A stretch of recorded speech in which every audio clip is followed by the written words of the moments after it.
Assalamualaikum warahmatullahi wabarakatuh. A'udzubillahi samil alim minasyaitonir rajim. Bismillahirrahmanirrahim. Alhamdulillahi rabbil alamin. Wabihi nasta'in ala umurid dunya waddin. Wassalatu wassalamu ala asyrafil anbiya'i wal mursalin, imamil muttaqin sayyidina maulana Muhammad wa ala alihi wa ashabihi wa tabi'ina wa tabi'i tabi'ina lahum bi ihsanin ila yaumiddin. Qala rabbi shrah li sadri wa yassir li amri wahlul 'uqdatam min lisani yafqahu qawli. Rabbi zidni ilma warzuqni fahma, rabbi yassir wa la tu'assir, rabbi tammin bil khair.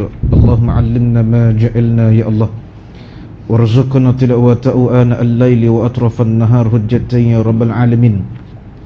Allahumma zayyinna bi zinatil Qur'an wa akrimna bi karamatil Qur'an wa adkhilna al-jannata bi syafa'atil Qur'an ya arhamar rahimin. Subhanaka la ilma lana illa ma 'allamtana innaka antal alimul hakim. Wa hasbunallahu wa ni'mal wakeel wa 'alaihi tawakkaltu wa rabbul 'arsyil 'azim. Wa la haula wa la quwwata illa billah, wa la haula wa la quwwata illa billah, wa la haula wa la quwwata illa billahil 'aliyyil 'azim. Amma ba'du. Muslimin muslimat, hadirin wal hadirat, jamaah kuliah maghrib rahimakumullah. Alhamdulillah summa alhamdulillah. Pertama-tama kali bersama-sama kita merafakkan setinggi-tinggi rasa syukur kehadrat Allah Subhanahu wa taala pada malam yang berbahagia ini, dapat sama-sama kita berkumpul kembali, dapat sama-sama kita menyambung kembali pengajian kuliah maghrib kita pada malam yang berbahagia ini dalam kita mensyarahkan kitab Madza Ya'ni Al-Intima'il Islam, apa artinya saya menganut Islam. Alhamdulillah kita bersyukur kepada Allah Subhanahu wa taala atas izin dan taufik, inayah serta hidayah dari Allah Subhanahu wa taala dapat kita sama-sama berkumpul pada malam yang berbahagia ini. Mudah-mudahan majlis ilmu yang kita hadiri pada malam ini majlis yang dirahmati dan diberkahi serta mendapat keredaan dari Allah Subhanahu wa taala akan ilmu yang kita pelajari khususnya pada malam ini insya-Allah. Amin ya rabbal alamin. Mudah-mudahan juga ilmu yang kita pelajari ini menjadi pedoman dan panduan hidup kita di dunia. Moga-moga ini termasuk salah satu daripada bekalan sa'am amal jariah kita untuk hari akhirat kelak nanti insya-Allah. Amin ya rabbal alamin. Ala kulli hal, kita sambung kembali pengajian kita malam ini yang tertangguh pada bulan yang sudah bulan 12 yang sudah ya. Sebab ketika itu anak tak ada di Malaysia, anak berada di Korea dan juga di Kemboja, ada program di sana. Jadi insyaAllah kita sambung kembali pengajian kita pada malam ni, muka surat yang ke-19, kita sambung yang ke-7. Dan kita masih lagi berada pada bab yang pertama, saya mestilah Muslim di sudut akidah. Faqala mu'allim rahimallahu ta'ala, bismillahirrahmanirrahim. Yang ke-7, saya juga mestilah beriman bahawa urusan penciptaan undang-undang itu adalah hak mutlak Allah Subhanahu wa ta'ala. Tidak harus sama sekali manusia mendahului atau membelakanginya. Apa yang dibolehkan ialah ilmuwan muslim atau para ulama berijtihad mengeluarkan hukum-hukum dari nas-nas syariat dalam batas-batas yang diizinkan oleh Allah Subhanahu wa taala. Yang ketujuh, beriman bahawasanya penciptaan hukum hakam itu adalah hak milik mutlak Allah Subhanahu wa taala. Ya, artinya tidak ada manusia yang boleh mencampuri akan hukum Allah Subhanahu wa taala. Maksudnya ialah kalau ada manusia tak setuju dengan hukum Allah tersebut, dia minta dipindah hukum tersebut ataupun dia minta diubah hukum tersebut, ini tak boleh lah. Sebab hukum Allah itu sifat dia qat'iyat, sifat dia tetap, dia tak nak berubah lah. Kalau Allah Ta'ala mengatakan sebatan bagi penzina lelaki dan penzina perempuan itu mi'atan jaldah, 100 kali sebat, dia tak ada istilah boleh masuk mahkamah rayuan minta kurang daripada 100, turun 50 ke, turun 40 ke, turun 30 ke, ataupun paling sikit lah. Dia tak boleh. Sebab hukum Allah itu sifat dia qat'iyat, sifat dia tetap, dia tak boleh berubah. Tetapi untuk menjatuhkan hukum Allah pada pesalah jenayah syariah tadi, tuan-tuan dan puan-puan dirahmati Allah Subhanahu wa taala, bukanlah seperti mana digembar-gemburkan oleh media ketika ini. Maknanya kalau mencuri potong tangan, kalau zina terus sebab, Kalau apa nama ni berzina bagi yang belum berkahwin misalnya, ataupun berzina bagi yang sudah berkahwin misalnya, direjam sampai mati. Ada dia punya struktur dia sebelum nak jatuhkan undang-undang tadi, tuan-tuan dan puan-puan. Jadi adakah hukum Allah itu bersifat zalim kepada para hamba-hambanya? Tidak. Sebenarnya hukum Allah itu adalah hukum yang terbaik bagi umat manusia, hukum yang menjaga umat manusia di atas muka bumi Allah subhanahu wa ta'ala. Orang yang takut pada hukum Allah itu, orang yang takut terhadap pelaksanaan hukum Allah itu, sebenarnya orang itulah dia nak buat kesalahan jenayah syariah sebenarnya. Bagi kita tak buat kesalahan jenayah syariah, kita nak takut apa, tuan-tuan dan puan-puan? Macam tuan-tuan pergi umrah lagi haji, takut tak nak pergi tadi? Mungkin takut sebab ialah kali pertama, nak pula musim haji, tak pernah pergi umrah, tu dapat tawaran pergi haji, tu pergi haji. Satu dunia, tumpuan dunia di sana, ramainya umat manusia, juta-juta umat manusia. Takut tu memang ada sedikit lah, tuan-tuan. Takut tu memang ada, sebab padatnya, hotel jauh, jalan kaki dan sebagainya, takut sesat. Takut ni sifat lumrah, sifat manusia. Memang ada sifat takut. Sebab Allah Ta'ala bagi sedikit ketakutan dalam diri manusia ni, diri kita ni. Walanabluwannakum bisyai'im minal khawf. Telah aku masukkan sedikit sifat atau perasaan takut pada diri tiap-tiap manusia, kata Allah Ta'ala. Jadi hebat macam mana pun, berani macam mana manusia tu sekalipun, dia tetap ada perasaan feeling ketakutan, tetap ada walaupun sedikit.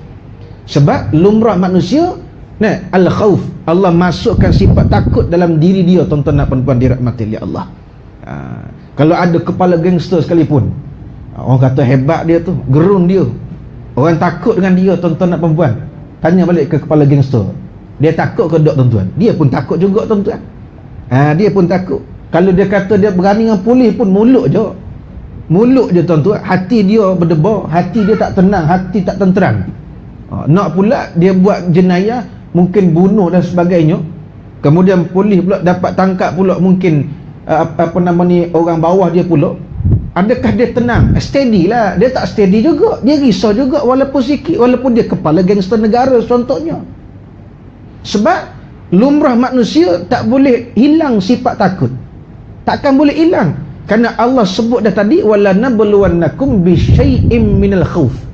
Telah aku masukkan sedikit dalam diri tiap-tiap manusia itu sifat khauf, sifat takut, sifat resah, ataupun sifat geli, ataupun sifat gelisah, tuan-tuan dan puan-puan dirahmati oleh Allah.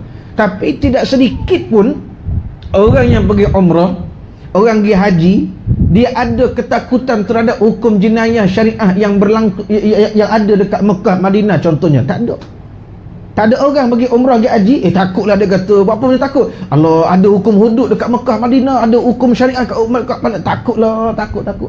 Tak ada, tuan-tuan. Tak ada masalah. Orang yang takut tadi sebab dia dah berniat nak buat kesalahan jenayah syariah tadi, tuan-tuan dan puan-puan dirahmati oleh Allah. Nampak tak, tuan-tuan? Jadi sebab itu muslimin dan muslimat yang dirahmati oleh Allah Subhanahu wa taala, itu hukum Allah, sifatnya qat'i yang tak boleh berubah-ubah. Lepas tu kalau kita carilah hukum kat atas dunia ni, hukum kat dunia ni, negara mana undang-undang dia ataupun hukum jenayah undang-undang dia paling terbaik, tip top, number one in the world, tak ada, tuan-tuan. Tak ada, tuan-tuan. Hebat mana pun hukum jenayah undang-undang negara tersebut sekalipun, dia tak boleh nak melawan hukum Allah Subhanahu wa taala. Jadi arti kat dunia ni, hukum yang paling hebat, paling terbaik ialah hukum Allah Subhanahu wa taala. Nampak tak, tuan-tuan dan puan-puan dirahmati oleh Allah? Sebab tu tengok negara yang melaksanakan hukum syariah, walaupun tidak secara total, jangan salah faham, tidak secara total, tuan-tuan, seperti di Brunei, seperti di Aceh Darussalam, antaranya dua negara ini, tuan-tuan dan puan-puan, mereka melaksanakan hukum syariah, tapi tidak secara total. Tetapi nampak di sana, tuan-tuan dan puan-puan, jenayah itu berkurangan, bukan sedikit tetapi banyak, tuan-tuan. Banyak yang kita dengar, pesalah jatuhkan hukum pasangan gay pada tahun sudah, dia menetap satu hotel, kemudian pihak hotel perasan. Pihak hotel perasan tuan-tuan, akhirnya datang penguatkuasa agama ataupun di sana panggil polis syariah di sebelah Aceh, ya, tangkap, jatuh hukuman tuan-tuan nak perempuan disebat dengan 7 kali sebatan kedua-duanya. Jadi tuan-tuan, hak jenis bangsa macam ni nak pergi ke Aceh, dia fikir maka dia mungkin tak jadi. Dia gimana? Dia pergi Thailand agaknya, sebab Thailand tak ada. Nampak tak? Orang yang takut dengan hukum Allah ni, sebenarnya orang tu dia berniat nak buat kesalahan undang-undang jenayah syariah tadi tuan-tuan nak perempuan. Jadi bagi kita ni, bagi tuan-tuan perempuan ni, tak ada kesalahan nak dibuat atas undang-undang jenayah syariah. Apa nak takut? Tak takut apa tuan-tuan? Cumanya kita rasa takut tadi, takut apa? Takut kita ni meletakkan takut yang mutlak pada Allah Subhanahu wa taala, sebab itu Allah surah Syura ayat yang ke-10, surah yang ke-42 ni, wa makhtalaftum fi min syai'in fa hukmu illa Allah dzalikumullahu rabbi alaihi tawakkaltu wa ilaihi unib.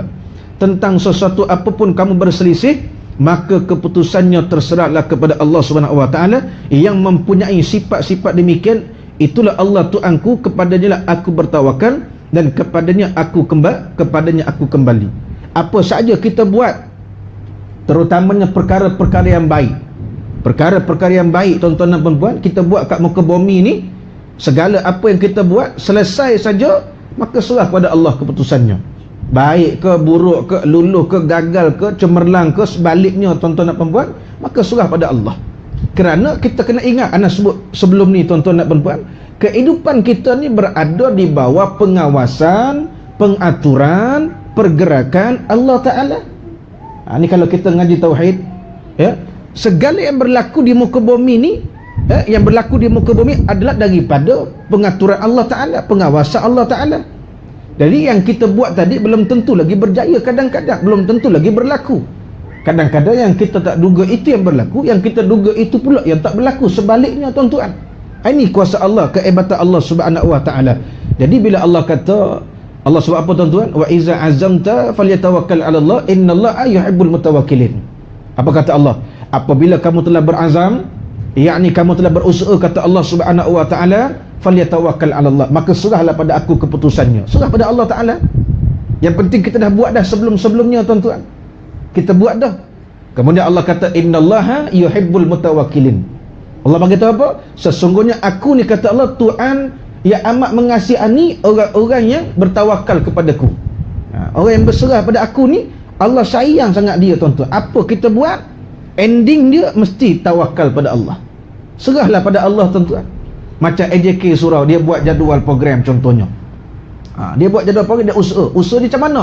Cari ustaz, cari ustazah, telefon ustaz tu pula, ustaz bila kosong cadangan ataupun kita bagi cadangan, setuju tak kat ustaz? Tu masih dalam kategori usaha ikhtiar lagi. Kemudian ustaz kata, oh tak kena dengan jadual enta bagi, ana bagi cadangan anak budak. Boleh ustaz bila sekian-sekian enta pun cek jadual. Boleh ustaz kosong masuk. Lepas tu buat jadual pula, susun jadual untuk sebulan misalnya, mungkin seminggu 2 kali, 3 kali, 4 kali. Kalau seminggu tiap-tiap hari, tu dah kira hebat lah tu, makam paling tinggi tu, hok datang pakat wali-wali Allah belaka tuan-tuan. Jadi seminggu mungkin 2 kali, mungkin 3 kali, mungkin 4 kali, mungkin tiap-tiap hari kita pun susun. Selesai susun jadual bulanan, kita pun tampal. Kita pun maklum pada ahli Korea, ada grup WhatsApp, kita sebar-sebarkan pula, sharing is caring kata orang tuan-tuan. Kemudian barulah dikatakan tawakal. Tawakal tu masa bila tuan-tuan? Hari inilah tawakalnya. Hari ini tawakal dia tuan-tuan. Hari ni tawakal dia. Ustaz datang tak datang, ada tak ada, kita rancang ada, kita rancang ustaz tu datang. Tetapi ingat, kita sekadar tahu saja, Allah bukan tahu, maha mengetahui. Maka dia tahulah, dia maha mengetahui. Adakah hamba aku ni, aku izinkan pergi mengajar tempat dia ni? Apakah aku izinkan hamba aku pergi mengajar? Sampai masa Allah izinkan, hadirlah, datanglah seperti waktu, tarikh, tempat yang ditentukan. Maka dia pun datanglah malam ini tuan-tuan. Maka datangnya orang tersebut adalah atas izin dari Allah Subhanahu wa taala. Hadirnya tuan-tuan puan-puan malam ini juga atas izin dari Allah Subhanahu wa taala. Bukan izin saja. Sebelum izin tadi Allah pilih dulu. Allah pilih dulu kita, tuan-tuan nak puan-puan. Bila Allah dah pilih kita, baru Allah izinkan kita datang. Maka adalah kita dalam rumah Allah yang mulia ini, tuan-tuan. Tapi macam mana Allah izinkan kita dalam pilihan dia? Allah tengok hati kita pula, tuan-tuan. Segala pengurusan kita ni A sampai Z hati dulu. Innamal a'malu binniyat. Sesungguhnya Allah Ta'ala dia tengok niat kita ni, dia nilai niat kita ni. Dia nilai niat kita, tuan-tuan. Sebab tu kalau masih ingat nak sebut dulu ya, persoalan nak tak nak ni bukan sebab kaki, bukan sebab tangan. Persoalan nak tak nak ni adalah persoalan hati. Hati kita. Nah, kalau kita kata dia dapat datang masjid malam ni sebab ada kaki, tuan-tuan, patut ada orang tak ada kaki pula nak kata apa pula? Ada orang tak ada kaki berdatang nak kata apa pula? Sebab ada tangan, dia tak jalan pakai tangan. Oh, sebab ada kursi roda. Banyak benar alasan kita tu. Tetapi tuan-tuan, Allah tak ada tengok niat kita nak, tuan-tuan, apa cara pun Allah akan bawa kita. Allah akan pimpin kita, Allah akan bimbing kita, tuan-tuan nak puan-puan dirahmati oleh Allah. Nampak tak? Bila semangat kita nak tadi kuat. Contoh, tuan-tuan, anak kongsi sikit lah. Anak sendiri, tuan-tuan, sebenarnya tak sihat, tuan-tuan. Tiba-tiba tadi lepas asal, lepas program tadi, perut meragam. Ada satu makanan tadi anak dah terdetik di hati. Kalau anak ambil ni, ambil hati lah, terdetik dah. Kalau aku ambil ni kan sakit perut aku ni. Apa nama tu tadi program dia letak apa, budu budu. Jadi budu ni kan udang, lepas tu ada apa tu dia campur limau, asid, jadi asid dia. Bila jemaah Ustaz rasa sikit budu gaul dengan nasi ni, keinginan tu nak, hati berkata dah, Allah dah gerak hati dah. Hati kata apa? Kalau aku ambil sakit perutnya, ayo nak ngajar malam ni kan. Tapi nak jaga hati orang pasal tak jaga hati sendiri. Ambil lah sikit, dia punya sikit tu betul-betul 2 titis je, betul-betul 2 titis hujung sudu, nak tongging sikit je. Lepas tu gaul lah, tuan-tuan, gaul. Lepas setengah jam, tuan-tuan, memulah perut aku, tuan-tuan, memulah, tuan-tuan. Allah, balik rumah, tuan-tuan, seperti orang sujud, tuan-tuan. Tahan perut. Allah, sapu minyak angin, minyak cap kapok, cap keris, selalu minyak sapu. Minyak masak kalau boleh sapu juga, tuan. Sapu, baca selawat syifa, baca ayat ruqyah sikit lah, kan. Tuan-tuan, tengok jam 6.20 dah. Allah, fikir balik, bulan 12 sudah tak datang sini, sayanglah. Tok guru fikir sayang, tuan-tuan. Kalau ada anak murid duduk rumah tak datang malam ni, memang nak kena dengan aku. Kita fikir sayang pasal apa bulan 12 tak datang. Isteri kata tangguh dulu Abi, bagi tahu pada pihak surau lah. Sayanglah, tak boleh lah, bulan 12 tak pergi dah, dah pergi Korea mojo program sana. Tak apa, tawakal lah, insyaAllah. Usahalah. Apa usaha tu? Sapu minyak, ikhtiar baca ayat syifa, ayat ruqyah, lepas tu tawakal, serah pada Allah Ta'ala. Hati berkata boleh kedok, tapi kita lawan. Kita tak tahu, tapi Allah Maha mengetahui. Aku tahu mu boleh, jadi kita tak tahu, Allah gerakkan kita. Hadirnya anak ini atas gerak Allah Ta'ala, atas gerak Allah. Bagaimana sebab anak bertawakal? Kita tawakal dengan Allah Subhanahu Wa Ta'ala. Maka adalah di tempat tuan-tuan perempuan pada malam ini atas izin Allah.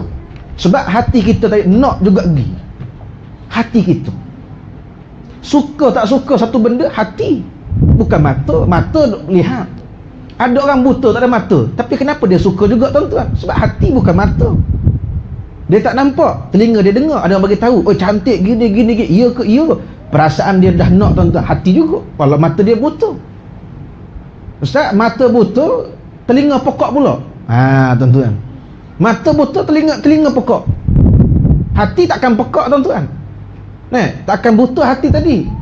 Melainkan kalau mata celik, tak boleh beza baik buruk, itu hati dia buta. Tanda hati buta, tak boleh beza hak dan batil. Waliyazubillah, tuan-tuan. Tetapi dia ada diri rasa. Dia pegang barang tu, comel, licin, lembut lah, rasa macam nak lah, nampak? Hati, tuan-tuan, hati dia, tuan-tuan. Kalau semua dah tak boleh, satu last, tuan-tuan, apa dia? Akal. Akal, tuan-tuan. Kecuali fuse akal dia putus. Kalau putus tuan-tuan, mental problem tuan-tuan. Semua dah tak boleh, akal ada. Akal tu dia impuls pada hati, dia menafsirkan tuan-tuan, maka dia nak. Sebab itulah segala-gala bermula di sini. Sini ni mana? Hati. Kat iklan TV Al-Hijrah kan, Ustaz Don, segalanya bermula di sini dia kata. Dia tak kata segalanya bermula di sini. Dia tunjuk kalau otak dia. Tak, Ustaz. Dia kata sini. Sini ni mana? Hati. Nampak tak? A sampai Z, kehidupan kita ni hati kita. Sebab tu penting hati ni. Nah, berhati-hati jalan raya, hati. Nampak tuan-tuan? Sakit hati, hati. Nampak? Tuan-tuan, makan hati, hati. Sebab tu tuan-tuan, hati nak kena jaga elok-elok. Nak jaga hati kita supaya utuh, jangan tinggal zikir. Jangan tinggal zikir tuan-tuan. Jangan tinggal amal soleh. Nak jaga hati supaya hati kita ni kuat, hati kita ni utuh. Sebab hati ni benda lembut tuan-tuan. Tak ada hati sifat dia keras, melainkan hati yang beku tuan-tuan. Hati ayam lembik, hati kambing lembik, hati lembu lembik, hati manusia pun lembik. Nama hati semua lembik. Nampak tuan? Bila dia mudi tuan-tuan, bila dia ada perasaan sedih, hati dia. Sebab benda lembik. Sebab tu nak kena didik hati kita. Sebab dia kata tarbiyatun nafs. Tarbiyatun nafs, pendidikan hati. Nampak? Sampai terbit satu kitab Tazkiyatun Nafs, pendidikan hati ataupun Tarbiyatun Nafs, pendidikan hati tuan-tuan dan puan-puan dirahmati oleh Allah. Maka nak utuh hati kita ni, kena banyak zikir. Secara umumnya kena lekakan dengan al-amal soleh, kena lekakan dengan amal soleh, amal ibadah. Maka hati kita ni berada pada landasan syariat Allah Subhanahu wa ta'ala, Subhanahu wa ta'ala. Suatu orang yang berserah pada Allah ni, tengok hidup dia tuan-tuan, insya-Allah hidup dia teratur, hidup dia tenang. Sebab dalam kehidupan dia, pergantungan dia ini total pada Allah Subhanahu wa ta'ala. Pergantungan dia total pada Allah Subhanahu wa ta'ala. Sebab itu kata Profesor Dr. Sayyid Majdi Ibrahim, dia kata apa tuan-tuan? Agama adalah panduan kehidupan. Maknanya agama ni adalah tempat kita, agama ni adalah pembimbing kita. Tanpa agama, kata dia apa dia? Tanpa agama, hidup manusia binasa. Hidup manusia rosak tanpa agama. Batu ringkas tuan-tuan, antara negara di dunia ni hidupnya majoriti etis Korea. 6-4 kali tuan-tuan puan-puan program di Korea Selatan. Baru ni di Universiti Hanyang di Korea. 74% lebih kurang rakyat Korea, Republik Korea ni tuan-tuan etis. Etis ni tak ada agama lah. Tak ada agama. Hidup dia ni untuk makan, untuk minum, cari duit, enjoy, makan, tidur, serupa binatang jugalah. Serupa binatang. Nampak? Binatang ni tuan-tuan, makan, minum, tidur, puas nafsu, jalan, gitulah. Jadi bila tak ada agama ni, kehidupan tak tentu arah. Antara musibah paling besar, hidup tanpa agama, dia tak ada tempat berpaut. Bila ada sedikit ujian walau sebesar semut, dia cepat mengalah. Bila mengalah tuan-tuan, dia buat apa? Dia minum racun, dia bunuh diri, dia lompat bangunan, mati.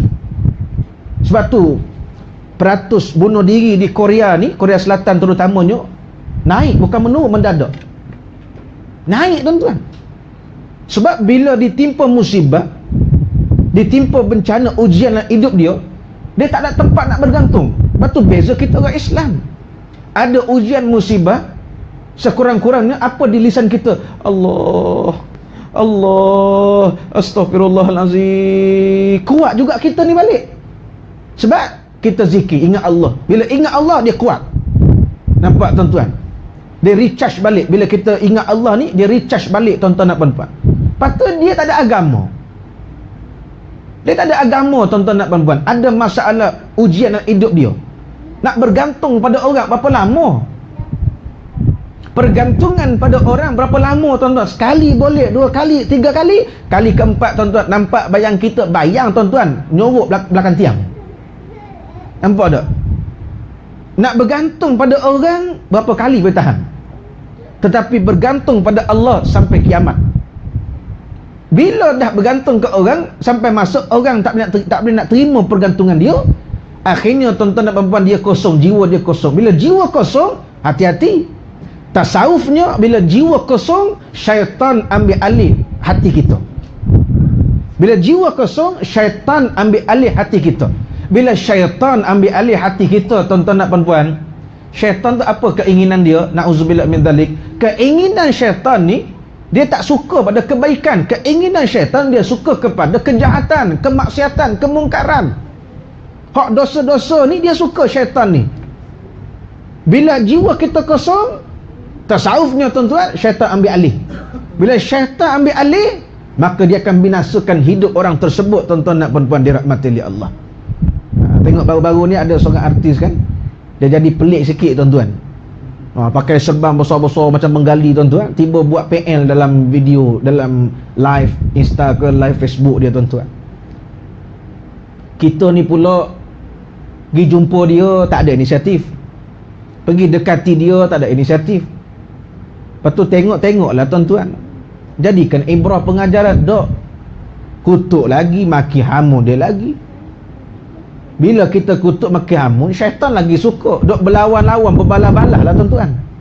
Dia berlawan-lawan, dia berbalas-balas. Maka di kalangan golongan alim ulama nak membantu. Nak membantu tuan-tuan. Sampaikan Sahibu sama mufti wilayah keluar surat.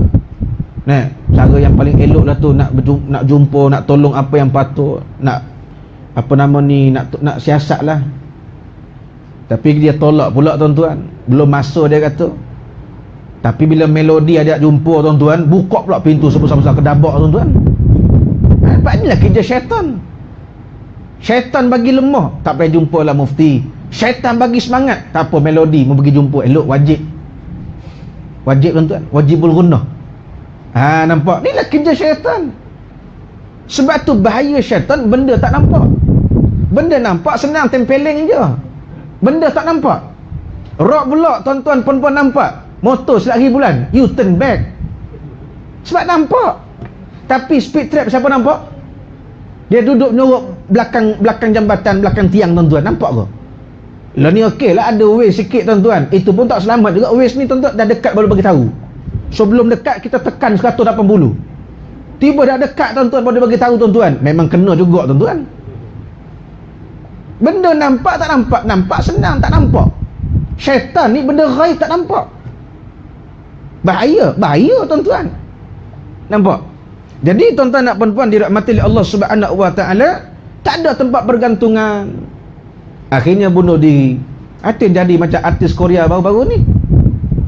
Bunuh diri tuan-tuan. Bunuh diri. Yang mengada-ngada anak dara kita pula. Pasang candle, baik pun pasang spotlight dah tentu cerah. Buat puisi sedih tuan-tuan. Berduka, berkabung. Kita ni orang mukmin, tahu tak hukum berkabung Elias meratap haram. Kematian ni qada Allah Ta'ala. Kematian ni yang Allah Ta'ala dah tentukan, yang kita tak tahu rahsia dia tuan-tuan. Kalau Allah bagi anak kita umur 6 bulan diuji penyakit, bawa berobat sampai waktu tak boleh meninggal, nak tengok mak ayah sedih biasa, nak tengok berguling ke, ketuk kepala kat dinding ke, yakni sebab tak boleh terima anak tadi meninggal umur 6 bulan. Tuan-tuan puan-puan, apa saja yang kita miliki ni Allah bagi pinjam. Anak kita ni Allah bagi pinjam. 6 bulan tuan-tuan dia bagi pinjam. 6 bulan. Syukurlah ada orang tak sempat dalam perut, belum keluar lagi, Allah ambil dah tuan-tuan. Bila barang tu pinjam, orang yang bagi pinjam, hak dia anytime nak ambil. Nampak? Kita bagi kawan kita pinjam RM5. Dia kata minggu depan nak bayar. Dia pun kira lah minggu depan tu 7 hari tuan-tuan, Rabu sampai Rabu depan. Dia pun kira baik. Dia tak minta Rabu pagi, tak minta Rabu petang, Rabu malam dia minta. Assalamualaikum, minggu lepas Rabu kau pinjam RM5 aku, bila nak bayar? Alang kau sabarlah, RM5 je kau ni nak berkira. Tu tanda-tanda tak nak bayar tu. Tanda-tanda tu kan, alang kau ni tunggulah. Tak boleh kata gitu. Hak dia lah, dia bagi pinjam. Mu kata minggu depan, hak dia nak tuntut bila? Hak dia. Ini kan pula Tuan-tuan, Allah bagi kita pinjam. Pinjaman. Suami perempuan ni Allah bagi pinjam lah. Jangan kata suami selama-lamanya. Mana selama-lama mu tak tahu siapa mati dulu. Nah, isteri tuan-tuan ni pinjaman. Walau sebelum kahwin janji saya duduk semati. Janji penipu tu.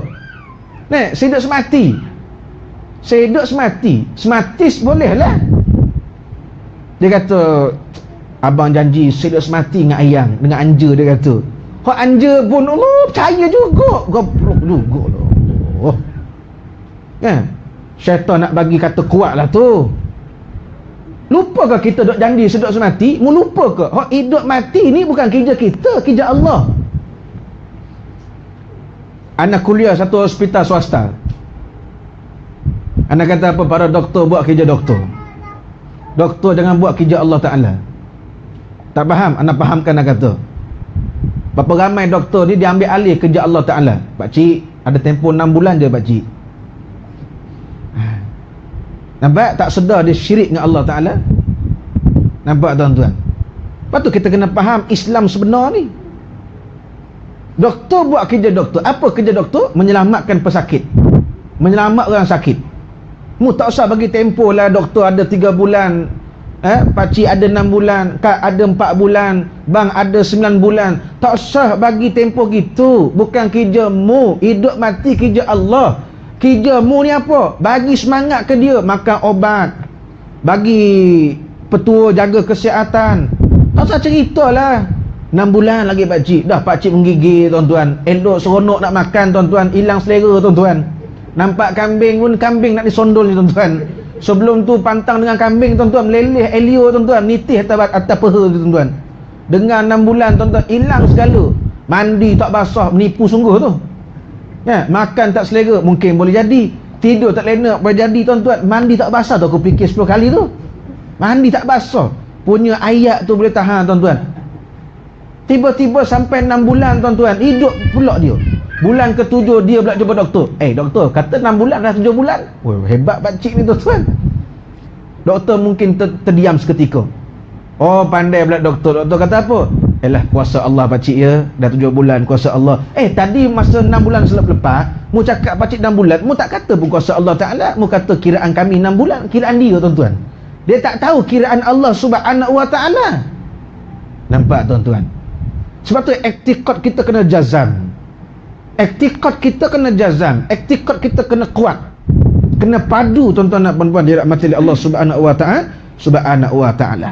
Jadi balik cerita tadi, muslimin dan muslimat dirahmati Allah Subhanahu Wa Ta'ala, tu akhirnya bunuh diri. Tu macam artis Korea baru ni kan bunuh diri tuan-tuan. Kan? Merata berkabung pula tuan-tuan. Kita kata dah berkabung tu haram. Ya. Yang halal rebung ni tuan-tuan. Rebung je halal masak tuan-tuan. Berkabung haram.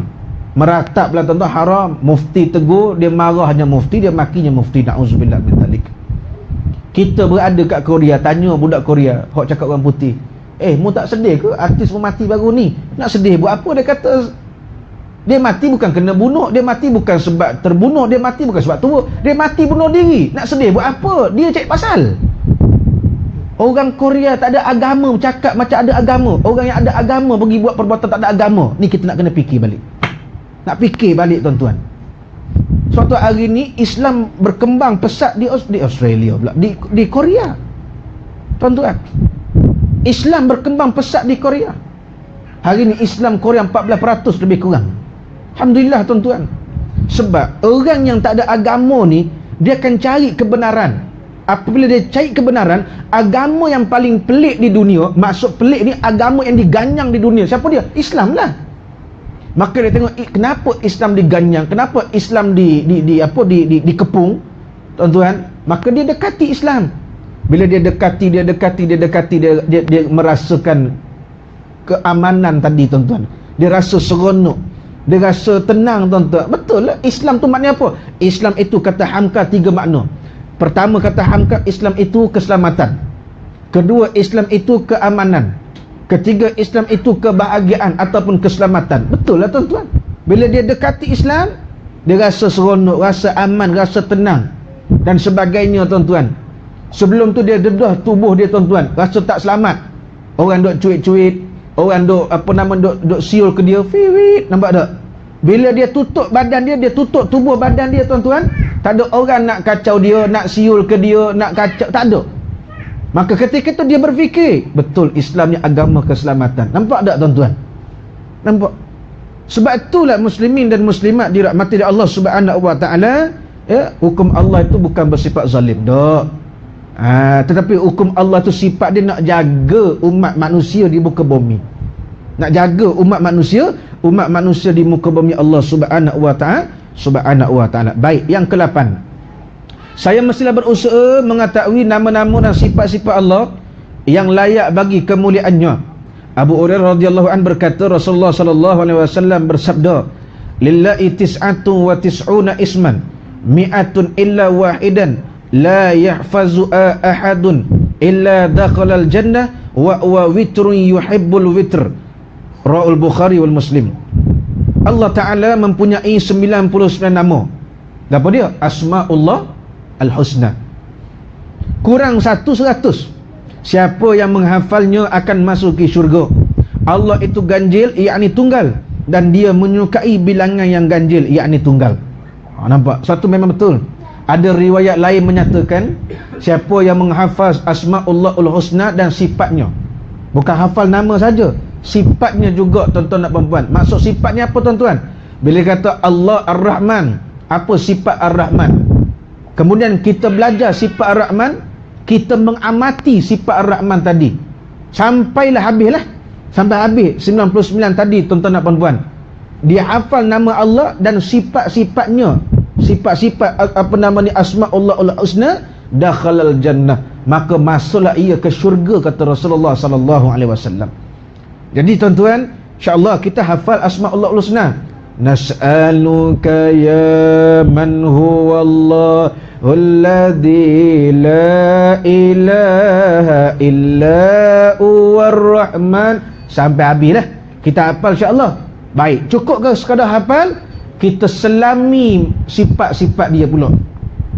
Sifat Ar-Rahman, sifat Ar-Rahim. Ni dari sudut tauhidnya, tuan-tuan dan puan-puan. Kita memahaminya semula. Bila kita selami sifat-sifat Allah tadi, tuan-tuan dan puan-puan, sampai habis, tuan-tuan, dalam kitab Hikam Ibnu Athaillah, Abu Lais mengatakan apa? Siapa yang menghafal Asma'ullahul Husna dan mengamati sifat-sifat Asma'ullahul Husna, maka terpelihara olehnya, maknanya apa? Terpelihara dirinya daripada maksiat dan kemungkaran, insya-Allah. Nampak tak? Sebab apa terpelihara daripada maksiat dan kemungkaran? Sebab kita hafal nama Allah, kita hafal sifat Allah, lalu kita amati sifat-sifat Allah Ta'ala, maka Ibnu Athaillah mengatakan, maka terpelihara olehnya, makna terpelihara olehnya, terjaga, terlindung dia daripada maksiat dan mungkar. Nampak tak, tuan-tuan? Terjagalah diri daripada keburukan.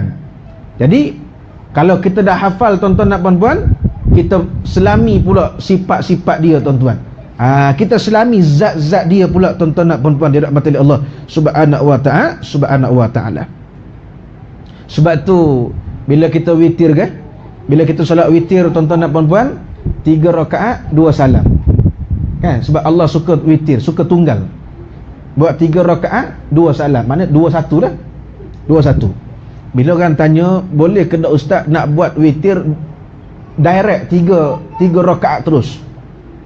Maknanya rakaat kedua tak ada tahiyat lah, tu bangun lah, sambung rakaat ketiga, tuan-tuan dan puan-puan. Orang tanya, boleh ke tak ustaz? Boleh. Cuma sebahagian mengatakan makruh. Afdalnya 3, 2 salam, 2 rakaat, patut tambah lagi satu rakaat, tuan-tuan dan puan-puan, dirahmati Allah Subhanahu wa taala. Walaupun di kalangan orang Melayu ni, dia fahamkan witir ni penutup. Ni berat, tuan-tuan. Lagi-lagi Ramadan, Syekh. Sini tak tahulah, tuan-tuan, sebab nak masuk selepas Ramadan. Kan? Bila Ramadan, sebahagian orang veteran, orang Melayu veteran, umur 20-an, belasan, 20, 30, 40 bawah ni, dia boleh dia boleh go on, tuan-tuan, tak ada masalah. Tapi sebahagian orang veteran, umur dah 60, 70, 80 ni, tuan-tuan, Dia dah biasa tuan-tuan bila kata witir ni penutup. Ya, bila kata witir ni penutup tuan-tuan dan puan-puan dirahmati oleh Allah. Ya. Bila mana dia berniat nak buat 20 rakaat, surau ke masjid tu buat 8, tutup 3. Lepas tu dia pula memang jenis kaki nak buat 20, semangat 46 dia nak buat 20 je. Tiba masjid surau buat 8, tutup 3 witir, lepas tu mungkin tazkirah ataupun sebelum tu tazkirah, tapi tarawih kita ringkas buat 8 3 witir.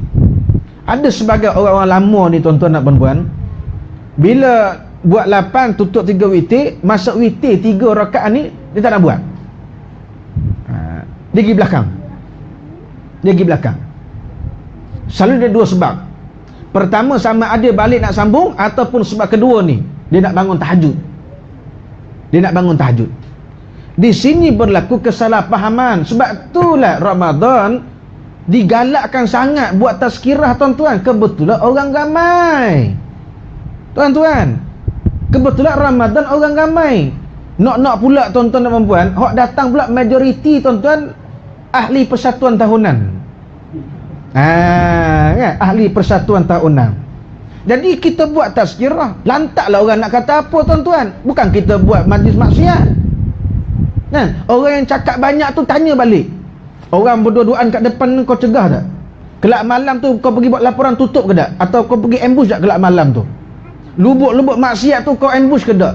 Kau buat tindakan ke tak? Hak tu tak buat tindakan, tazkirah pula dia sibuk tuan-tuan. Hak benda baik pula dia sibuk. La haula wala quwata illa billah. Berlaku tak? Berlaku. Di Mongolia tuan-tuan terutamanya berlaku. Malaysia tak berlaku lah, macam berlaku tuan-tuan. Kan? Lantak pi lah orang cakap apa tuan-tuan, buat sajalah. Tujuan kita buat biar yang datang tahunan tu habis Ramadan istiqamah sampai bila-bila insya-Allah. Sebab itulah pentingnya ilmu. Jadi lepas 8 dia tak buat 3 witir. Dua keadaan anak buat kajian. Pertama, sebab mungkin dia nak sambung buat 20 kalau dia terbuat. Tapi selalunya macam tak terbuat tuan-tuan. Kedua, sebab nak bangun tahajud tuan-tuan pukul 3-4 pagi. Yang paling banyak yang kedua. Alasannya ustaz, kalau dah buat witir lepas 8, saya tak boleh bangun lah buat tahajud lagi, buat solat hajat pukul 3-4 pagi, dia kata. Dia salah faham. Sebab tu kita belajar tujuannya biar faham. Tujuan kita belajar nak buang kekeliruan. Bila tak belajar, akhirnya tak faham, tambah keliru. Dia saja keliru tak apa, dia mengelirukan pula sewaktu dengannya, seangkatan dengan dia pula. Ini masalah tuan-tuan. Kenapa pula tak boleh ke nanti nak bangun tahajud kalau dah dapat witir? Iyalah ustaz, ada satu makcik ni, iyalah ustaz, dah buat witir, dia kata witir tu kan tutup, dah tutup nak buka macam mana? Aku fikir makcik tuan-tuan, kalau aku fikir akak tuan-tuan, aku penampor tuan-tuan, aku cerita tuan-tuan. Anak kata makcik ingat ni penutup apa makcik? Macam kunci rumah kau kata. Dah tutup, buka lah makcik, tak ada masalah makcik, tak berdosa makcik, tak ada kata haram makcik. Maksudnya tuan-tuan, penutup yang dia faham tu dia salah faham. Tuan-tuan. Jadi maknanya nak buat ibadah lain tak jadi masalah. Tak jadi masalah tuan-tuan nak puan-puan. Tak jadi masalah. Jadi kekeliruan ni kita kena perbetulkan semula tuan-tuan nak puan-puan dirahmati oleh Allah Subhanahu wa taala. Baik. Yang ke-9, saya mestilah berfikir merenung kehebatan kejadian-kejadian Allah, bukan memikirkan tentang zatnya sebagai mengikuti dan mentaati perintah Rasulullah SAW. Seperti yang disebut hadis yang berbunyi, tafakkaru fi khalqillah wa la tatafakkaru fillah fa innakum lan tuqaddaru qadrah. Berfikirlah kamu tentang makhluk ciptaan Allah dan janganlah kamu memikirkan tentang zatnya kerana kamu tidaklah mengetahui keadaannya yang sebenar. Inilah nak kata tadi tuan-tuan. Jangan kita buat kerja Allah. Kita sebagai hamba Allah buat kerja sebagai hamba, cukup. Urusan Allah serah pada Allah Ta'ala.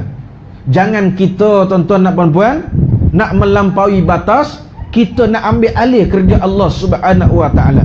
Sebab kita tak tahu, dia saja yang mengetahuinya. Soal kiamat misalan, Allah kata apa? malaikat pun tak tahu, Rasulullah pun tak tahu. Nampak tak? Allah bagi tahu, malaikatku tak tahu, Rasulku pun tak tahu, kata Allah Ta'ala. Tiba-tiba ada cerdik pandai tuan-tuan, dia kata tahu pula tuan-tuan. Akhir dia terbit filem 2012, masa tu 2011, sebelum tu lagi tuan-tuan. Sebab apa? Kajian golongan saintis-saintis barat terkemuka mengatakan 2012 itu akan berlaku kehancuran dunia, kiamat lah tu. Kita pun dah menggigil tuan-tuan. Macam mana betul ke ni? Yang Allah kata kita tak nak percaya, yang manusia kata pula kita percaya. Nak ambil berat tuan-tuan. Terbalik. Ni dah 2018.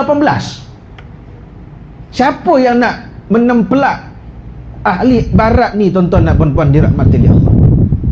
Akhirnya mereka malu sendiri. Sebab mereka tak sedar, mereka lupa yang mereka itu ada penciptanya. Siapa? Allah.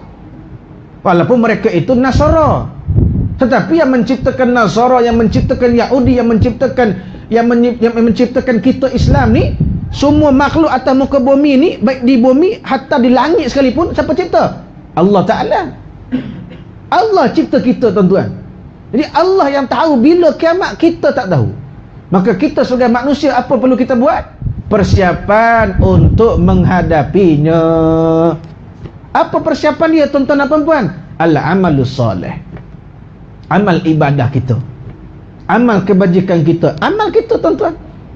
Mana bukan buat sekali tinggal, dah aku dah buat, dah dia kata dah. Amal yang kita buat tapi istiqamah. Ini yang paling penting. Satu, Imam Syafi'i menyatakan setiap amalan dan ibadat, kita lihat dalam kitab Fiqhul Manhaj, setiap amalan dan ibadat yang dilakukan oleh setiap umat manusia, apa saja yang dia buat, istiqamah itu adalah paling utama. Istiqamah ni apa tuan-tuan? Istiqamah ni sikit tetapi berterusan.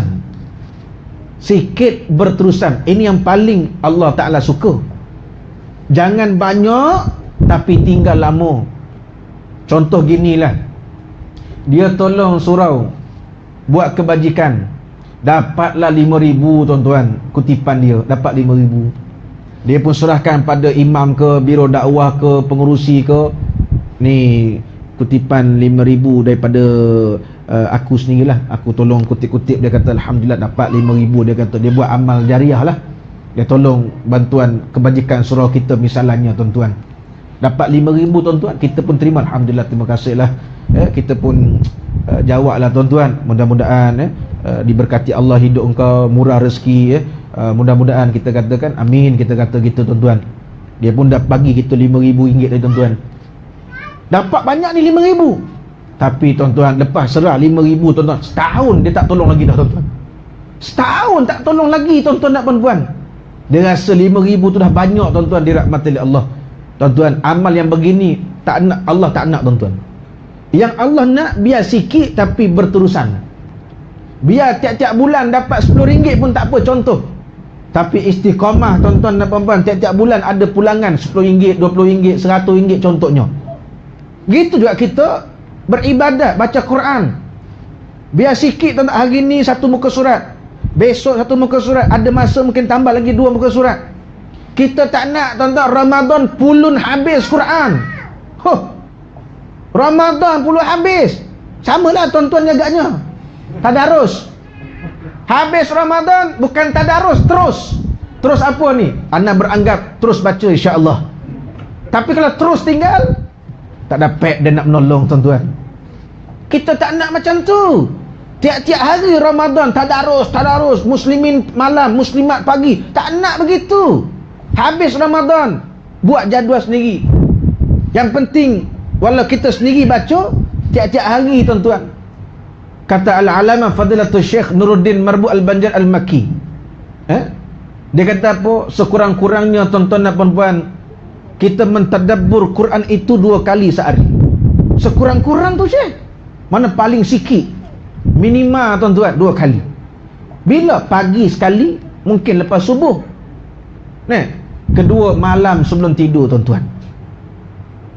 Kalau pagi tak sempat, Nak pergi kerja, jalan jam dan sebagainya, tuan-tuan dan puan-puan.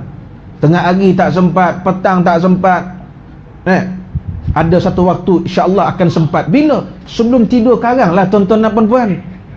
Kalau sebelum tidur karang ni pun tuan-tuan dan puan-puan tak nak buka dan membacanya juga, rugi di sisi Allah Subhanahu wa taala, rugi. Surat khabar boleh baca pagi, petang, malam. Tapi Quran sekali tak boleh baca. Tapi mengaku beriman pada Allah, malu baik diri anda, baik diri tuan-tuan pemirsa kita sama-sama muhasabah. Pagi baca surat khabar, tengah hari surat khabar, petang surat khabar, lepas isyak surat khabar, cerita sama cerita sama. Dia bukan pagi cerita tu, buka lagi surat khabar tu cerita lain pula. Rajin betul media prima tuan-tuan. Rajin betul tuan-tuan, syarikat surat khabar nak tukar cerita. Ini edisi pagi, keluar surat khabar edisi tengah hari, keluar edisi petang, yang petang 2 sampai 6, yang pagi 7 sampai 11. Lepas tu keluar edisi malam 7 sampai 12 malam tuan-tuan. Lingkup syarikat surat khabar tuan-tuan. Dia keluar cerita tu je, subuh tu sampailah subuh besok. Subuh besok keluar cerita baru tuan-tuan. Tapi Quran memang cerita sama hari-hari, betul tak? 50 tahun kita hidup, 50 tahun Quran cerita sama. Al-Fatihah, Al-Baqarah, sampailah Suratun Nas, Qul a'udzu birabbil nas. Cerita sama. Cerita sama tuan-tuan. Tapi kalau kita baca tadi dalam keadaan seronok tuan-tuan dan puan-puan, itu menandakan telah ada halawatul iman, kemanisan beriman pada Allah Ta'ala. Tapi kalau kita baca, kita rimas tuan-tuan dan puan-puan, itu tanda hati kita masih belum utuh lagi di sisi Allah Subhanahu wa taala. Ini tuan-tuan. Jadi sebab itulah muslimin dan muslimat dirahmati Allah Subhanahu wa taala. Ni, Quran jangan tinggal baca. Rugi tuan-tuan. Kalau tak boleh belajar, kalau silap baca atau tak pandai baca, belajar. Masjid surau ada anjurkan kelas tajwid, percuma sertai. Seganlah, malulah pula. Tak apalah, jemput ustaz ke pak imam ke mengajar kat rumah untuk kita saja tuan-tuan. Kalau jemput ke rumah pun segan juga tuan-tuan dan puan-puan. Tak tahu dengan siapa dia segan, dengan jiran pula tuan-tuan. Jiran tak boleh tolong kita kat kubur, tak boleh tolong tuan-tuan. Ini kubur pak imam, ini kubur jiran pak imam tuan-tuan. Jiran pak imam kena hempuk, pak imam aman ke? Pak imam tak aman tuan-tuan. Pak imam kata bising betul lah, menyesal aku duduk sebelah rumah dia lah, kena hempuk dengan malaikat maut, aku tak boleh tidur, dia kata. Tuan-tuan, ingat pak imam pun aman, pak imam pun tak aman tuan-tuan. Pasal nak elak tak aman tu lah tuan-tuan nak puan-puan, kita mengaji. Pasal apa? Sebab tak terlepas kita tuan-tuan nak puan-puan dirahmati Allah. Suatu kalau kita boleh ajak orang buat baik tuan-tuan, orang tak boleh dakwa kita di akhirat, tak boleh dakwa di akhirat. Tapi kalau kita biar tak ajak dia tuan-tuan dan puan-puan, kita bakal didakwa oleh Allah di hari akhirat. Dia akan dakwa kita sebab kita tak ajak, kita tak bagi tahu dia tuan-tuan dan puan-puan. Nampak tak? Jadi muslimin dan muslimat dirahmati Allah. Ni tuan-tuan. Yang ke-10, berhubung dengan sifat-sifat Allah Ta'ala, terdapat banyak ayat Quran yang membuktikan kesempurnaan ketuhanan, yakni uluhiyah. Kita dapati beberapa ayat Al-Quran membuktikan kewujudan Allah, sifat baqa yang kekal, sifat qidam yakni sedia ada, sifat ia berlainan dengan segala makhluk, tidak mempunyai anak, tidak ada yang menandinginya. Kita juga menemui ayat yang menunjukkan Tuhan itu wujud dengan sendirinya, maha kaya dari segala makhluk, dan makhluk berhajat kepada kebesarannya. Demikian juga kita menemui ayat-ayat yang menunjukkan keesaan Allah pada zatnya, sifat-sifatnya dan perbuatannya, kekuasaannya, keagungannya dan kekeluasan ilmunya ke atas sesuatu. Kita temui lagi ayat-ayat yang menunjukkan iradat Allah mengatasi segala iradat yang lain, dan Allah itu bersifat hidup yang penuh dengan kesempurnaan. Selain dari sifat yang disebut tadi, masih banyak lagi ayat-ayat yang menerangkan sifat-sifat kesempurnaan lain bagi Allah Subhanahu wa taala, tidak tercapai oleh daya pemikiran manusia yang terbatas tentang hakikat sebenarnya. Jadi akal kita terbatas. Akal kita terbatas. Hebat macam mana pun kita ni tuan-tuan dan puan-puan, kita tetap ada kelemahan. Ni yang kita kena sedar ni. Hebat macam mana pun kita, kita tetap ada kelemahan. Pandai macam mana pun tetap ada kelemahan. Tetap ada, tuan-tuan nak puan-puan. Bukti betul ke tak kita ni lemah, tuan-tuan? Kita boleh merancang, tapi belum tahu perancangan itu berlaku ataupun sebaliknya. Tak ada seorang pun tahu, tuan-tuan nak puan-puan, besok pagi dia masih hidup. Cuba angkat tangan. Kalau dia angkat, tuan-tuan, garanti besok dia gol. Tak berani angkat, tuan-tuan. Dengan aku tak boleh angkat. Sebab kita tak tahu. Bukan kerja kita. Nampak tak? Hak sakit, hidup. Hak sihat pula jalan. Pelik bagi manusia. La yasta'ilu min sifatillah. Tidak ada yang mustahil bagi Allah Ta'ala. Hebat Allah cipta, hebat manusia cipta teknologi. Hebatlah, tuan-tuan. Kira zaman ni hebat.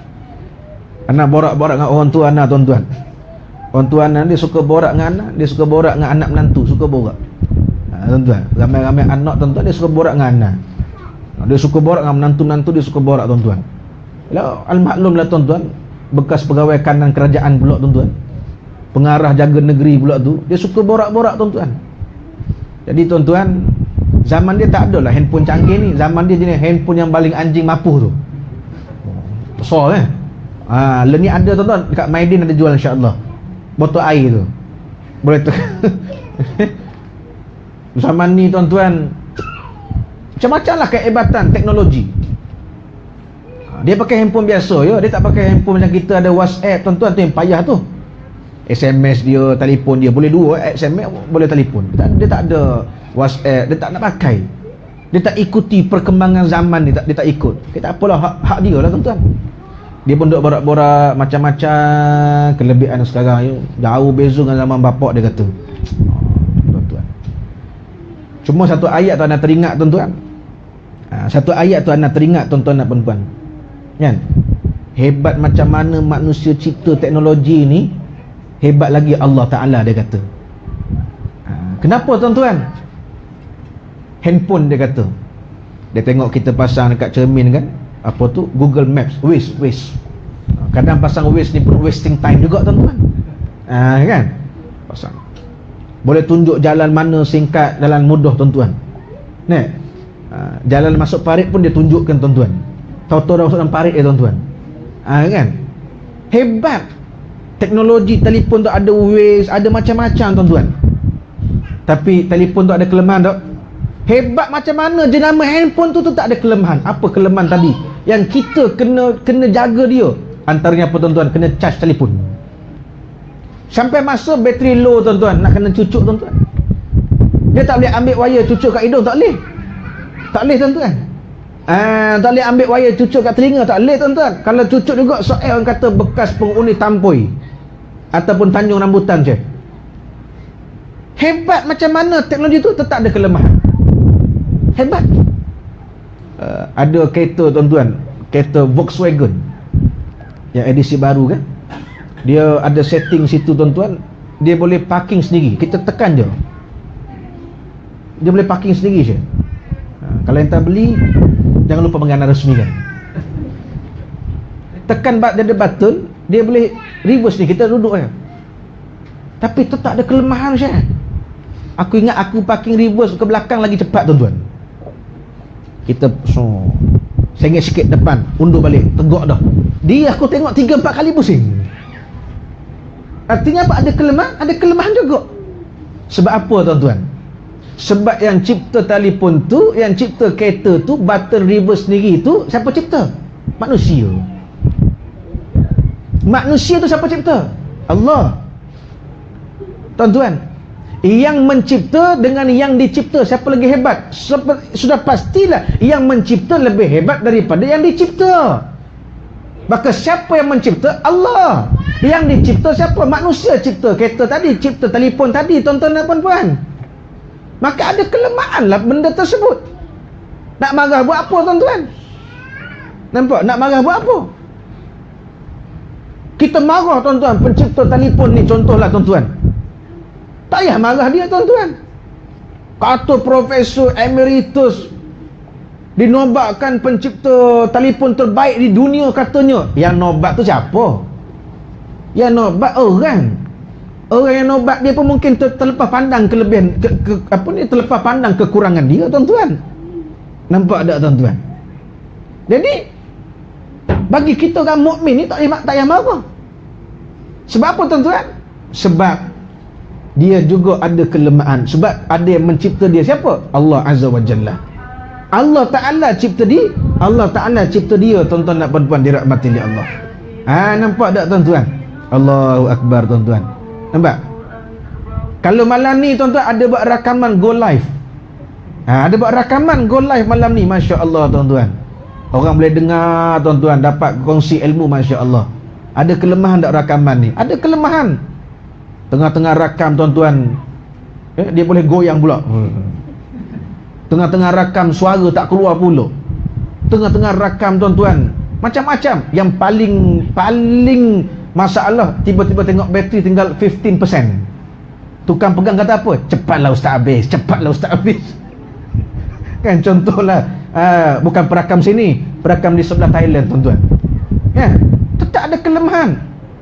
Orang komplain, alah abang rakam pakai handphone Vivo, memanglah rakamlah pakai Samsung ke, canggih sikit. Hebat macam Samsung pun lemah juga, tuan-tuan. Apa bateri tak habis ke Samsung tu? Habis juga, tuan-tuan. Kereta Porsche hebat, tuan-tuan.